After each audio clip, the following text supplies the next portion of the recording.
João 4. Por isso, quando o Senhor soube que os fariseus ouviram que ele, Jesus, fazia e batizava mais discípulos que João, embora Jesus mesmo não batizasse, mas sim os seus discípulos, deixou a Judéia e partiu uma vez mais para a Galiléia. Entretanto, era-lhe necessário atravessar por Samaria. Assim chegou a uma cidade de Samaria chamada Sicar, perto das terras que Jacó dera a seu filho José. Havia ali a fonte de Jacó. Jesus, todavia, cansado da viagem, sentou-se à beira do poço. Isso aconteceu por volta da hora sexta. Nisso, uma mulher de Samaria veio tirar água. Pediu-lhe Jesus: dá-me um pouco de água para beber, pois seus discípulos haviam ido à cidade comprar alimentos. Então lhe respondeu a mulher de Samaria: como sendo tu judeu, pedes de beber a mim, uma mulher samaritana? Pois os judeus não se relacionam bem com os samaritanos. Jesus respondeu a ela: se conhecesses o dom de Deus e quem é o que te pede, dá-me de beber, tu lhe pedirias, e ele te daria água viva. Indagou-lhe a mulher: Senhor, tu não tens com que pegar água, e o poço é fundo. Onde tu podes conseguir esta água viva? Acaso tu és maior do que o nosso pai Jacó, que nos deu o poço do qual ele mesmo bebeu, e bem assim seus filhos e seu gado? Jesus afirmou-lhe: quem beber desta água terá sede outra vez. Aquele, porém, que beber da água que eu lhe der, nunca mais terá sede. Ao contrário, a água que eu lhe der, tornar-se-á nele uma fonte de água, jorrando para a vida eterna. A mulher lhe pediu: Senhor, dá-me dessa água, para que eu não tenha mais sede, nem precise voltar aqui para tirar água. Pediu-lhe Jesus: vai, chama teu marido e volta aqui. Confessou-lhe a mulher: não tenho marido. Replicou-lhe Jesus: respondeste acertadamente ao dizer que não tens marido, pois 5 maridos já tiveste, e esse homem com quem tu agora vives não é teu marido. Quanto a isso, falaste a verdade. Reconheceu a mulher: Senhor, eu percebo que tu és um profeta. Nossos pais adoraram sobre este monte, mas vós, judeus, dizeis que Jerusalém é o lugar onde se deve adorar. Declarou Jesus a ela: mulher, podes crer-me, está próxima a hora, quando nem neste monte, nem em Jerusalém adorareis o Pai. Vós adorais o que não conheceis, nós adoramos o que conhecemos, porque a salvação vem dos judeus.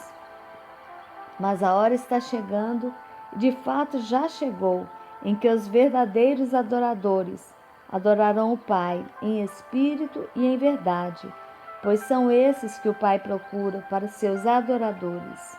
Deus é espírito e é necessário que os seus adoradores o adorem em espírito e em verdade. A mulher disse a Jesus: eu sei que o Messias, chamado Cristo, está para vir. Quando ele vier, ele nos esclarecerá sobre tudo. Assegurou-lhe Jesus: eu que te falo, sou o Messias. Nesse ponto chegaram seus discípulos e se admiraram de que estivesse conversando com uma mulher. Todavia ninguém lhe perguntou: que queres saber? Ou por que falas com ela? A mulher então deixou o seu cântaro, foi à cidade e disse aos homens: vinde ver de um homem que me disse tudo quanto tenho feito.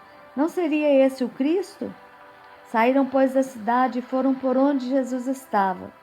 Enquanto isso, os discípulos insistiam com ele: mestre, come. Mas ele lhes disse: tenho um alimento para comer que vós não conheceis.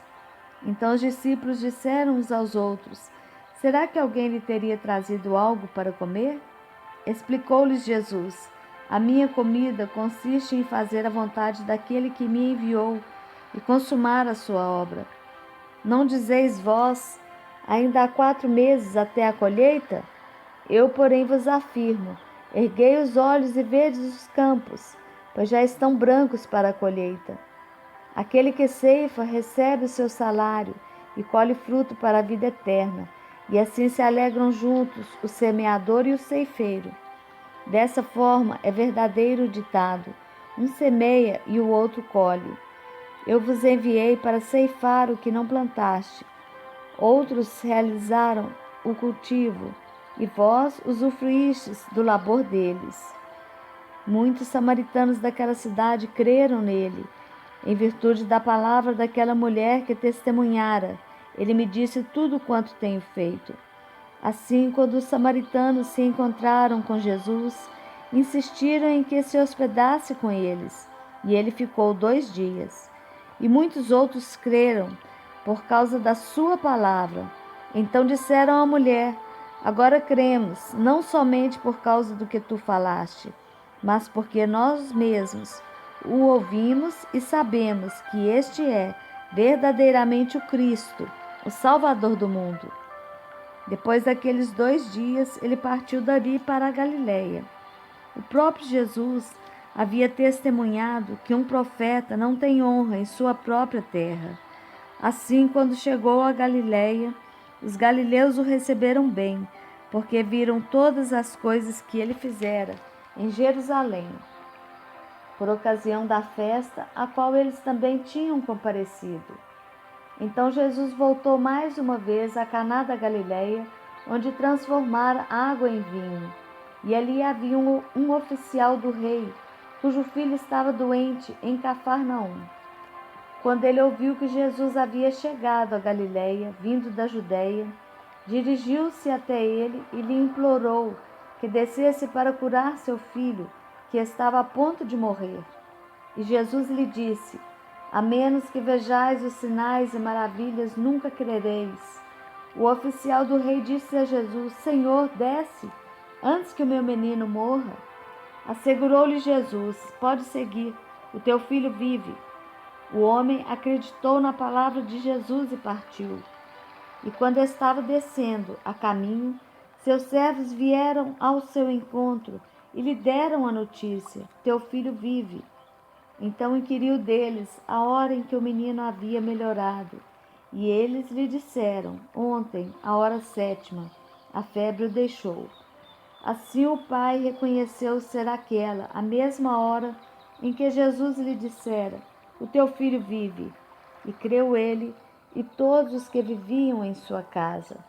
Esse foi o segundo sinal realizado por Jesus, depois que veio da Judéia para a Galiléia.